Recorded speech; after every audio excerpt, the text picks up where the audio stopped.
Welcome back, folks. I'm Frizz, and today I'd like to tackle a complex topic. How complex is Pathfinder 2e really? While I'm sure you're shocked to hear this from a Pathfinder 2e YouTuber, it really isn't as complex as you might believe it is or as people make it out to be online.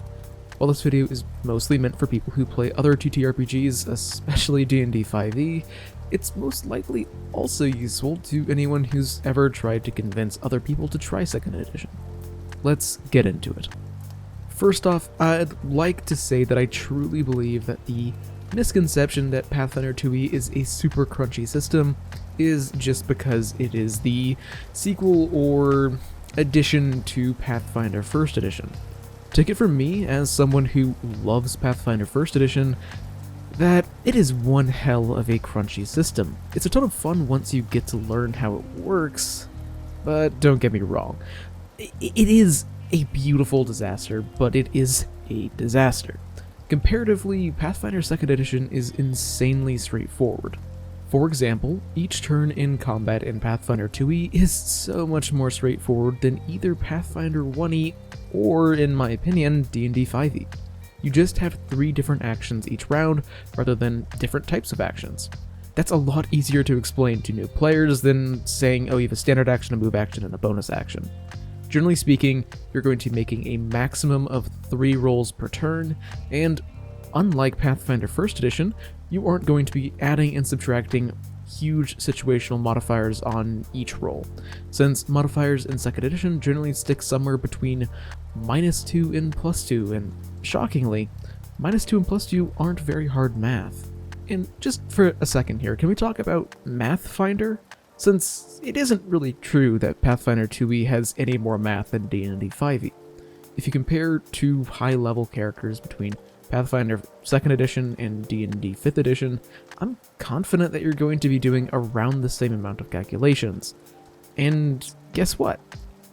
Those calculations are almost always just going to be addition and subtraction. While the numbers on your character sheet do get way higher in Pathfinder 2nd edition than D&D 5th edition, you're just gonna be dealing with addition and subtraction, just with bigger numbers. I'm confident that you can do that. Also, character sheets in 2nd edition might seem super scary with all of their proficiency rankings, various attacks, feats, and all that kind of stuff, but it really isn't that bad. See, everything in Pathfinder 2e is available online for free, so some very, very nice people have put together character builders that can make an automatic character sheet for you, so you don't have to do all the math and character creation. So if your character gets the Frightened 2 condition, don't worry, you just apply Frightened 2 to your character sheet and watch it adjust literally everything for you. And you don't always have to use a digital character sheet if you want to, because again, it's all just addition and subtraction. Another common complaint that I've seen thrown at 2nd edition is that character creation is more difficult, since you have to make more choices every single level, especially when compared to D&D 5th edition. Now, I would like to clarify that just because you make a lot of decisions, it doesn't mean that those decisions need to be hard ones.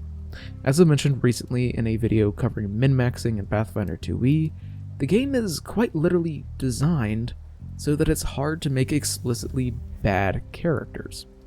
If you just want to pick the cool character options every level whenever you level up, without forward planning or worrying about your character being garbage, your character is going to be completely functional.